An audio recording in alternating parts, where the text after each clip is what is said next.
Boa tarde, nós somos o sétimo grupo e vamos apresentar o princípio da correlação ou congruência e o sistema acusatório. No início, eu vou falar um pouquinho, fazer uma abordagem histórica sobre como o processo se modificou ao longo do tempo. Nos primórdios da Idade Média, a resolução de conflitos ela se dava através de duelos. O processo jurídico canônico ele vai se tornar um modelo dos tribunais seculares naquela época.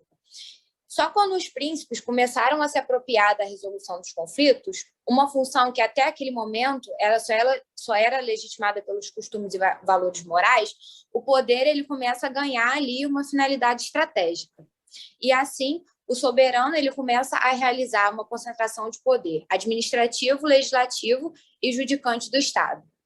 O direito, até então, que se afirmava por aquela realidade metafísica, que era Deus no céu e o rei na terra, ele começa a se transformar em fonte de criação e imposição das normas, e vai se tornar cada vez mais um exercício de poder.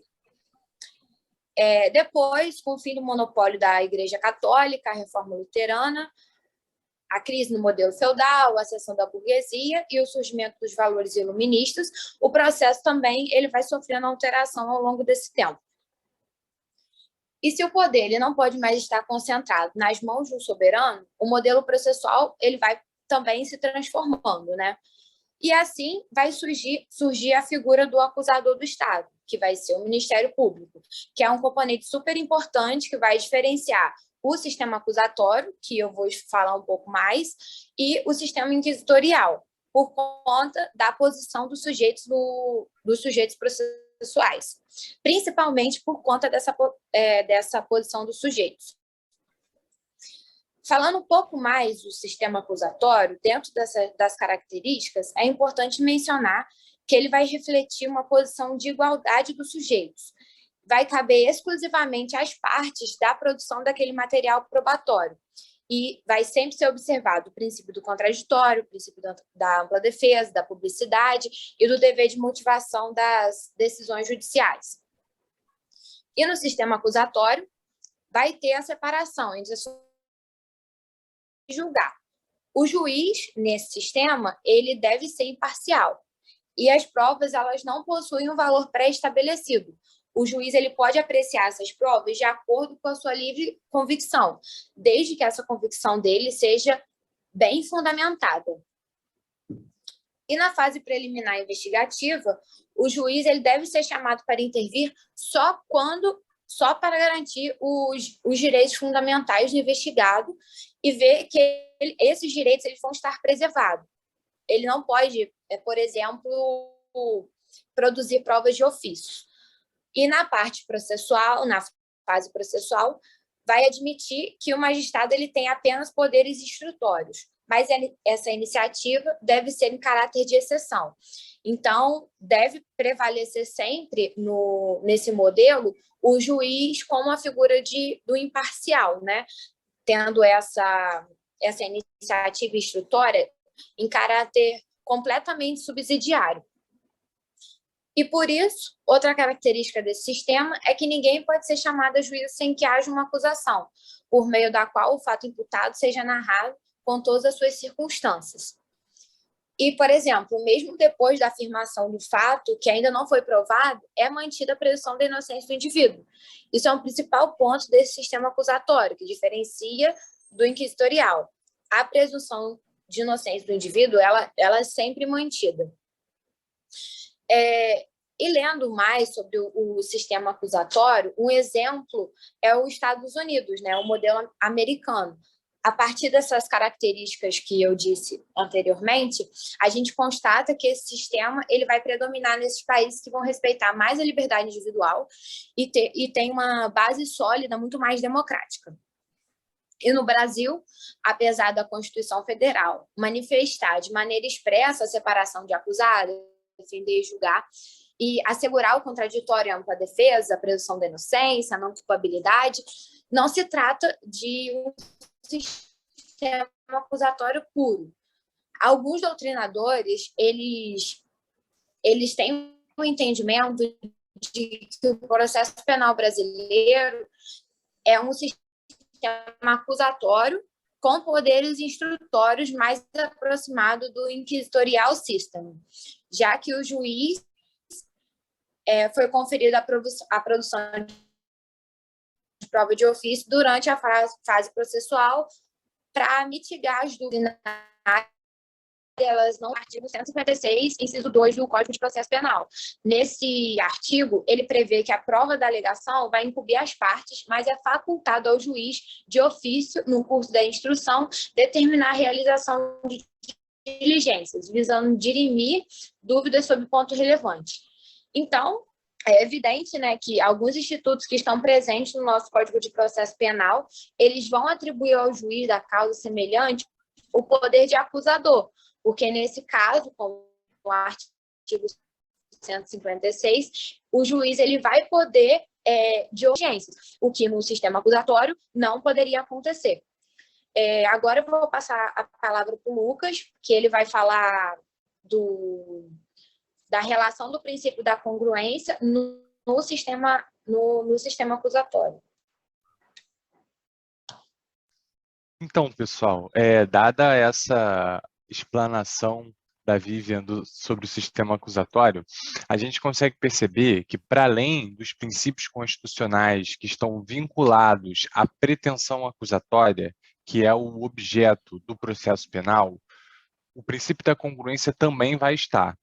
A acusação, o exercício da pretensão acusatória, no sentido amplo, é o medidor mais preciso para avaliar a congruência daquele processo penal específico, tendo em vista que a acusação vai demarcar os limites da decisão judicial proferida. Então, sendo a pretensão acusatória o objeto do processo penal, é a partir dela que o poder punitivo vai ser exercido pelo Estado por meio de uma pena ou uma medida de segurança. Como a gente já estudou anteriormente, quem é o titular do exercício da pretensão executória é o Ministério Público ou um particular, que só terá o papel da acusação e não da punição, que fica a cargo do Estado. Sendo assim, é possível que a gente observe, somente pelo regramento processual penal, que o próprio processo possui certa correlação.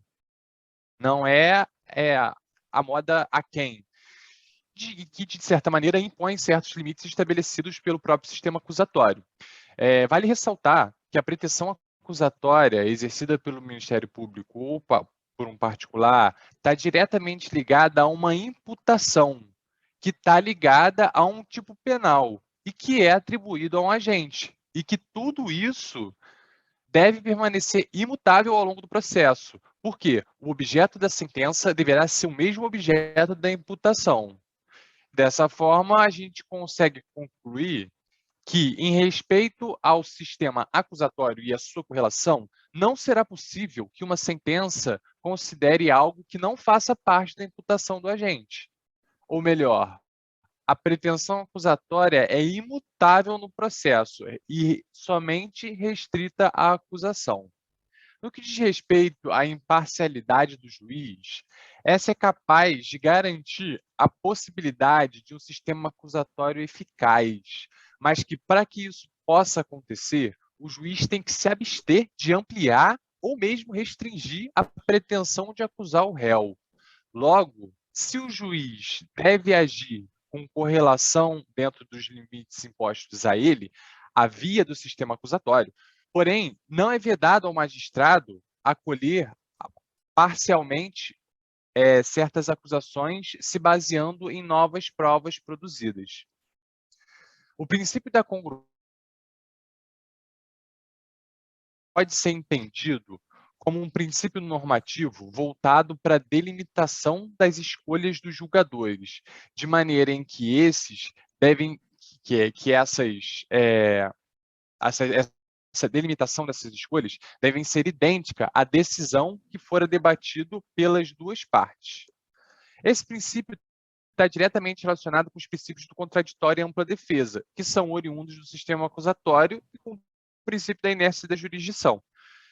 Nesse sentido, como o princípio da congruência está relacionado com diversos princípios do sistema acusatório, é possível que a gente possa afirmar que a correlação ou a congruência existe somente em função do sistema acusatório, de maneira a concretizar a dinâmica dos princípios constitucionais que eu acabei de mencionar.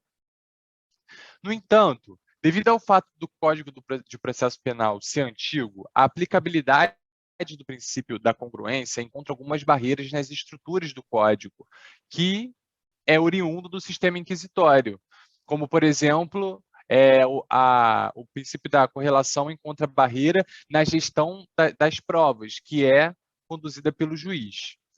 Mas é importante que a gente ressalte que a Constituição tem essa estrutura baseada no sistema acusatório. Logo, há um alicerce para o princípio da congruência prevalecer sobre a Constituição, em face de outros normativos legais, como o Código de Processo Penal. Uma outra relação do princípio da congruência, que é trazida pelo sistema acusatório, é com a inércia do magistrado.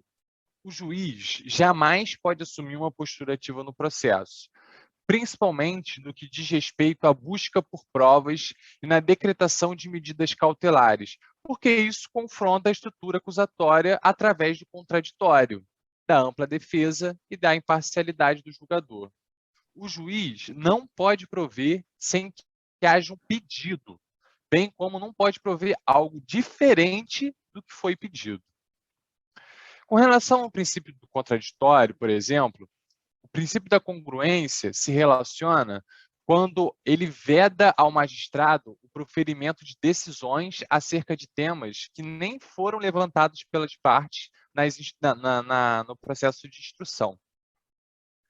Sendo assim, a gente consegue observar que, apesar de ser induzido a relação do princípio da congruência com um binômio acusação-sentença, é muito importante dizer que essa sentença proferida não poderá ser admitida em nenhuma hipótese sem que haja a presença do contraditório no binômio acusação-sentença. Então, não é interessante também denominar um trinômio da acusação, contraditório e sentença para essa relação, mas sim observar que a decisão somente será embasada pelos limites da acusação e do contraditório.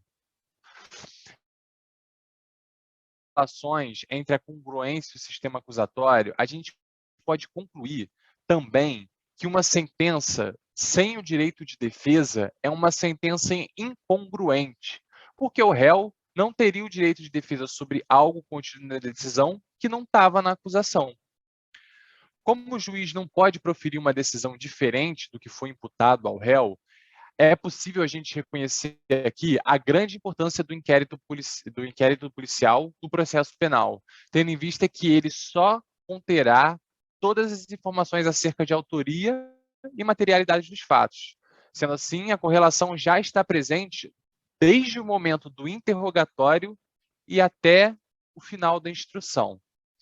Bom, por fim, conclui-se que o princípio da correlação ele é baseado em 4 pilares: a acusação, a defesa, a instrução e a sentença. Também fica evidente para a gente a incompatibilidade do contraditório e do sistema acusatório com o ativismo judicial na pretensão acusatória. E agora a gente vai falar um pouquinho sobre a emendatio libelli dispostas no artigo 383 do Código de Processo Penal. Olá, turma. Olá, professor. Tudo bem? Bom, passada essa explicação mais geral sobre o princípio da correlação e a sua aplicabilidade dentro do sistema acusatório, a minha parte vai focar mais profundamente no estudo da emendatio libelli, instituto que, como o Lucas falou, está previsto no artigo 383 do Código de Processo Penal. Então, como já foi abordado anteriormente, ao apresentar uma denúncia ou uma queixa, a acusação precisa obrigatoriamente descrever um fato criminoso, dando a ele uma classificação jurídica com base nos tipos penais previstos no Código Penal. Em um primeiro momento, é dada ao réu a oportunidade de se defender em relação à descrição fática, mas não em relação à sua classificação. Por isso, caso o juiz, após ouvir ambas as partes, entender que o fato narrado na peça inicial esteja devidamente comprovado, mas não concorde com a classificação atribuída pelo MP ou pela vítima, ele poderá condenar o réu à classificação que considerar adequada, sem precisar passar por qualquer formalidade, como o aditamento da queixa ou da denúncia. No entanto, como em todas as fases do processo, é fundamental que seja garantido o princípio do contraditório, que, como nós sabemos, impede magistrados de proferir decisões sem que seja dada a oportunidade prévia às partes para que possam se manifestar e, com isso, influenciar no julgamento da questão. A consagração do princípio do contraditório nesse momento processual se revela bastante importante para a defesa, porque, dependendo da situação, ao mudar a classificação de um crime, o juiz terá que estabelecer uma pena ainda mais grave do que a prevista na classificação anterior. Então, a título de exemplo, temos um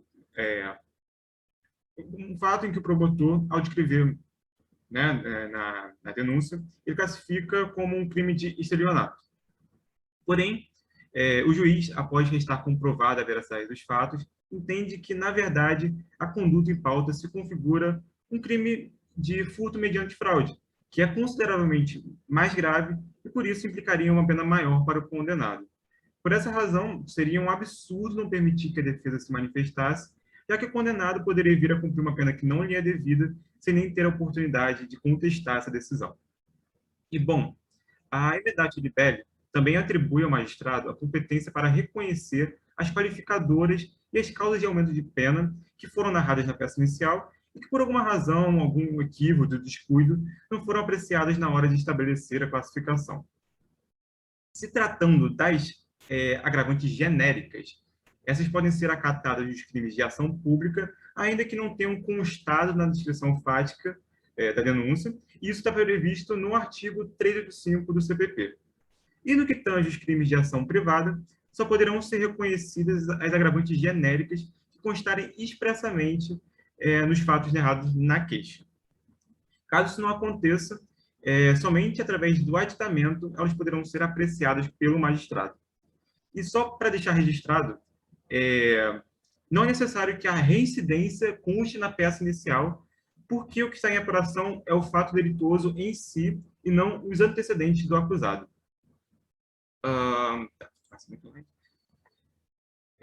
Mas as atribuições concedidas pela emendatio libelli não acabam por aí. Esse instituto também possibilita ao magistrado que este reconheça que o réu tenha cometido 2 crimes, ainda que na peça inicial conste apenas a acusação formal de um deles. Acredito que sejam casos que ocorrem com menor frequência, mas a doutrina que eu utilizei para estudar traz uma jurisprudência, um caso, que consegue explicar bem essa situação. Então, o caso é o seguinte. Um promotor narra que 2 pessoas cometeram tráfico de uma grande quantidade de droga. Eles foram buscar na Bolívia e transportaram para São Paulo, onde estavam vendendo. Na denúncia, o promotor faz a acusação do crime de tráfico, mas o juiz desse processo entendeu que estava presente, além desse crime, o crime de associação para o tráfico.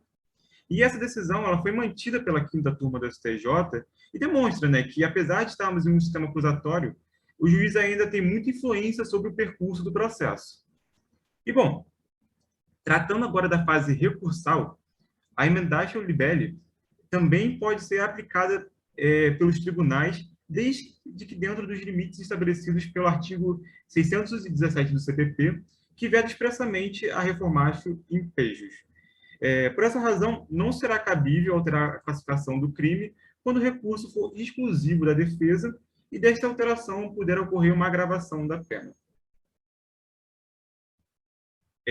Existe também a hipótese prevista no artigo 383, parágrafo 1º do CPP, de que, caso a definição jurídica diversa dada pelo juiz possibilite a suspensão condicional do processo, ele deverá enviar os autos ao promotor de justiça para que este possa efetuar a proposta de suspensão ou, dependendo da situação, fundamente a sua recusa. A partir daí, segue-se o procedimento padrão, mas é importante destacar que nem o CPP, nem a Lei 9.099 de 95, que é a lei que discorre sobre a suspensão condicional do processo, eles não prevêem que o juiz possa discordar da classificação jurídica logo após o recebimento da denúncia. E, logo em seguida, devolver os autos ao MP para que seja formulada a proposta de suspensão. Por isso, há um entendimento já consolidado de que o momento adequado para que isso seja feito seja após proferida a sentença. Por fim, caso o juiz dê uma nova definição jurídica ao fato descrito e esse tipo penal seja de competência de outro juízo, os autos deverão ser enviados para ele, onde o processo poderá dar prosseguimento, conforme o artigo 383, parágrafo 2º do CPP. E com isso, termino a minha parte, passo a palavra para a Bia. Boa noite, professor. Boa noite, turma. Eu vou falar um pouco sobre a figura do mutatio libelli. E, para introduzir a figura, o Código de Processo Penal, em seu artigo 41, determina que na denúncia ou queixa devem ser presentes alguns elementos que são essenciais, sejam uma exposição minuciosa da atividade delituosa e suas circunstâncias, bem como a classificação e as demais características que identificam o acusado, a classificação jurídica do crime e também o rol de testemunhas. Nesse sentido, o órgão acusatório ele tem o dever de promover uma imputação completa e apresentar a denúncia ou queixa devidamente instruída. A classificação jurídica realizada pelo órgão acusatório, então, consiste na visão que esse órgão tem a respeito da tipicidade do delito, mas essa opinião ela não vincula o juiz nem a defesa, que podem ter uma outra visão a respeito do tipo penal e dos elementos do crime, cabendo, então, a figura da emendatio libelli, nos termos do artigo 383, conforme foi observado anteriormente pelo Lucas. Aqui, o réu deverá apenas se defender da narração dos fatos, assegurados os princípios processuais de contraditório da ampla defesa. É importante observar que, nos termos do artigo 569, não prejudicando a defesa do réu, quaisquer outras deficiências na denúncia ou na queixa poderão ser supridas a qualquer tempo antes da sentença final de primeiro grau, desde que respeitados os prazos processuais e as demais regras convencionadas no nosso ordenamento. Nesse sentido, a figura da mutatio libelli, pode passar, Lucas. A figura da mutatio libelli ela ocorre quando, durante o período de instrução probatória, surgem nos autos novas provas de elemento ou circunstância da infração penal que não estavam expressa ou implicitamente presentes na acusação. Essas provas elas podem indicar a existência de um novo delito, de uma circunstância agravante da pena, ou mesmo uma infração que se enquadre em um tipo penal diferente do que foi apresentado na denúncia ou na queixa. Em suma, haverá a possibilidade de uma nova definição jurídica do fato, que deve ser apreciada pelo juiz. Nesse caso, deve-se abrir vista ao Ministério Público para que seja realizado o aditamento da peça, que deverá se dar no prazo de 5 dias, conforme o parágrafo 2º, e nos casos de ação pública, pode-se dar oralmente, sendo reduzido a termo. O aditamento, então, cabe destacar, ele pressupõe a existência de uma prova nova, que indica que a descrição dos fatos ela tem que ser corrigida. Então, nos termos do artigo 384, no caso da recusa por parte do órgão acusatório de realizar aditamento, caberá ao juiz a aplicação do artigo 28 do Código de Processo Penal, remetendo, então, os autos ao Procurador-Geral de Justiça, se no âmbito estadual, ou à Câmara Criminal, se no âmbito federal, para que, então, eles deliberem a respeito do parágrafo 1º. O parágrafo 1º diz que, não procedendo o órgão do Ministério Público ao aditamento, aplica-se o artigo 28 desse Código.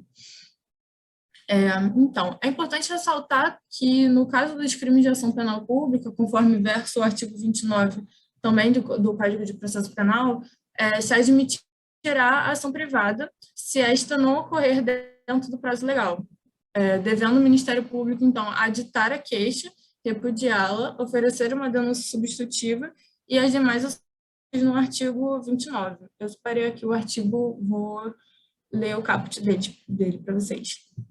Artigo 29. Será admitida ação privada nos crimes de ação pública se esta não for intentada no prazo legal, cabendo ao Ministério Público aditar a queixa, repudiá-la e oferecer denúncia substitutiva, intervir em todos os termos do processo, fornecer elementos de prova, interpor recurso e, a todo tempo, no caso de negligência do querelante, retomar a ação como parte principal.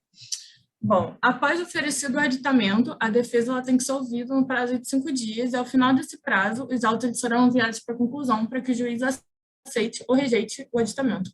Sendo o aditamento admitido, o juiz, então, marcará uma nova audiência, vai convocar as testemunhas, promover um novo interrogatório do acusado, no qual o réu ele terá, então, uma nova oportunidade de se defender acerca desse fato novo que veio à tona junto com as provas.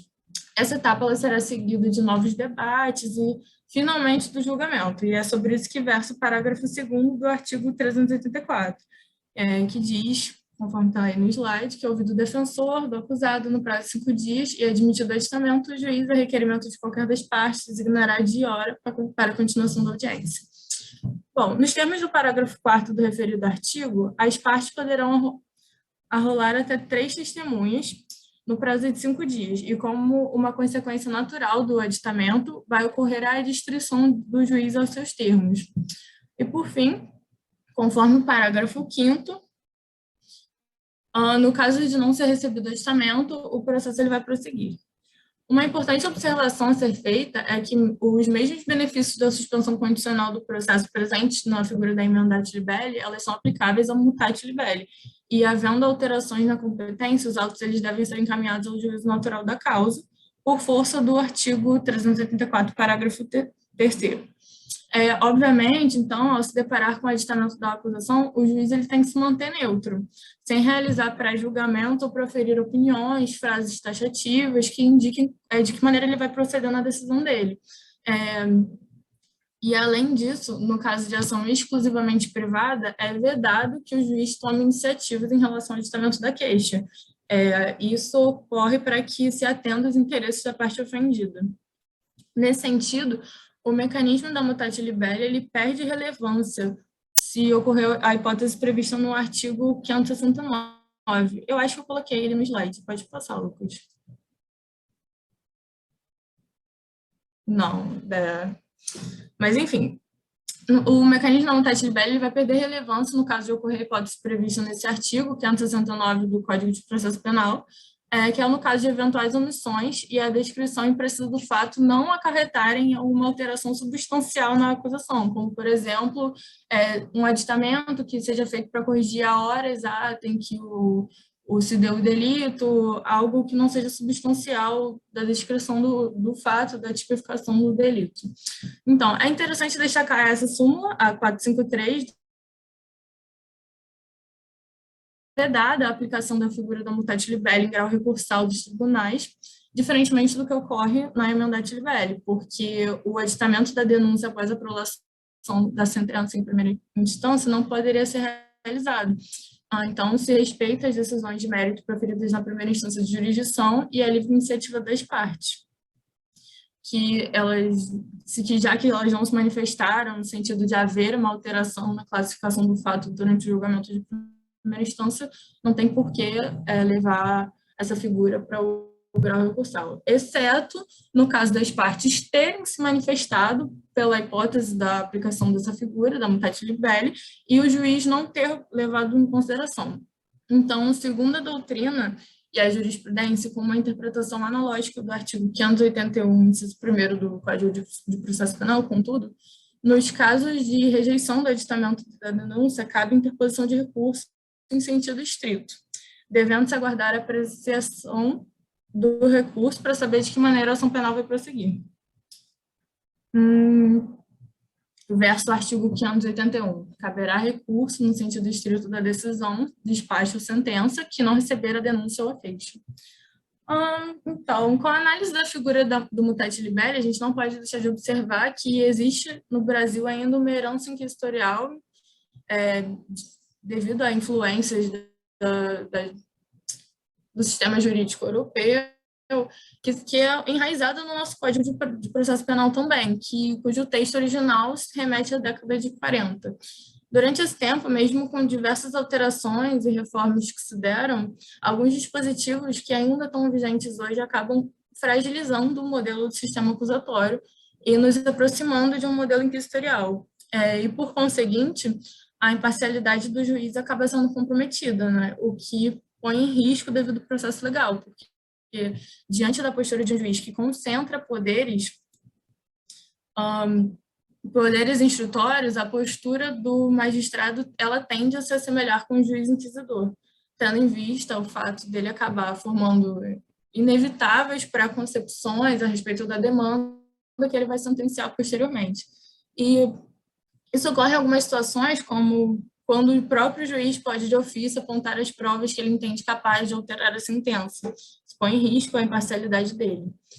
Um dos exemplos que podem ser citados dessa herança inquisitorial é o artigo 156, que em seu inciso 1º dispõe que a prova da alegação será incumbida a quem a fizer, sendo, porém, facultado ao juiz de ofício ordenar, mesmo antes de iniciada a ação penal, a produção antecipada de provas consideradas urgentes e relevantes, observando a necessidade, adequação e proporcionalidade da medida. Bom, tendo em vista que na fase preliminar investigativa o juiz ele deve ser chamado apenas quando for necessário que ele assegure os direitos fundamentais do acusado, a redação desse artigo ela representa uma violação ao sistema acusatório por ter de produzir provas de ofício. E, por fim, outro exemplo é o do artigo 196, no qual se permite ao juiz proceder a novos interrogatórios de ofício. Essa atribuição do juiz ela é um desrespeito ao princípio da livre iniciativa das partes do processo penal. Bom, com isso eu encerro a minha breve fala sobre o mutate libelli e passo a palavra para minha colega Yasmin. Então, boa noite, turma, boa noite, professor. Agora, para ilustrar melhor, né, os temas que foram tratados aqui, eu trouxe 2 julgados que abordam os princípios que foram falados aqui. E aí, o primeiro que eu vou tratar é um recurso especial, onde a 5ª turma da STJ decidiu que o juiz não pode reconhecer de plano uma causa de aumento de pena que não estava descrita na inicial acusatória, sobre pena de ofensa ao princípio da correlação entre denúncia e sentença. Ou seja, a questão, né, nesse caso, tratado nos autos, né, apresenta uma violação ao princípio da congruência, uma vez que o juiz aplicou uma majorante que não estava presente na denúncia. E aí, como falado anteriormente, o princípio da congruência, ele é extremamente importante porque ele assegura a não condenação do acusado por fatos que não foram descritos na tese acusatória, sem lhe dar o direito de defesa. Isso quer dizer, né, que ele sempre deve ter oportunidade de refutar a acusação e exercer plenamente o contraditório e a ampla defesa. E aí, nesse sentido, para que a causa de aumento pudesse ser reconhecida, ela deveria estar presente ou na denúncia ou no seu aditamento, através da mutatio libelli, né, que, como a Bia explicou, acontece quando surgem novos fatos diferentes daqueles pelos quais o réu foi denunciado, e a sentença não pode ser proferida de imediato. Antes deve ser um aditamento da peça para que o réu tenha o direito de se defender, sob pena de nulidade por ofensa contraditória e ampla defesa. E aí, no seu voto, inclusive o ministro Marco Aurélio Belize, ele cita uma passagem doutrinária de Aury Lopes Júnior para mostrar que o acusado só terá seu direito de defesa respeitado se as acusações contra ele estiverem claramente descritas na peça acusatória, uma vez que ele se defende dos fatos que são imputados a si, e não do direito aplicado, né? E aí, uma parte do que foi destacado no voto do ministro, Aury escreve, eu vou até ler essa parte, né? Quanto ao direito de defesa, é obviamente atingido pela sentença incongruente, pois subtrai do réu a possibilidade de defender-se daquilo que foi objeto da decisão, mas que não estava na acusação. Essa surpresa gera negar o estado de defesa com evidente prejuízo. O direito de defesa, ainda que distinto, mantém uma íntima correlação com o contraditório, devendo a acusação ser clara e individualizada para permitir a defesa. Mas de nada servem essas regras em torno da imputação se o juiz modificar no curso do processo as questões de fato ou de direito, gerando surpresa e a situação de evidente cerceamento de defesa, pois o réu não se defendeu desse fato novo ou dessa nova qualificação jurídica, por exemplo. E aí, além disso tudo, relacionado com os sistemas penais, dá para ver uma clara violação ao sistema acusatório, né?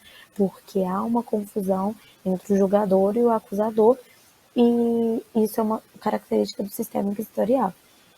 E aí, o segundo caso, né, eu trouxe o Instituto da Emendatio Libelli, que, resumindo o que foi explicado anteriormente, é a possibilidade de juiz dar nova definição jurídica aos fatos apresentados pela acusação.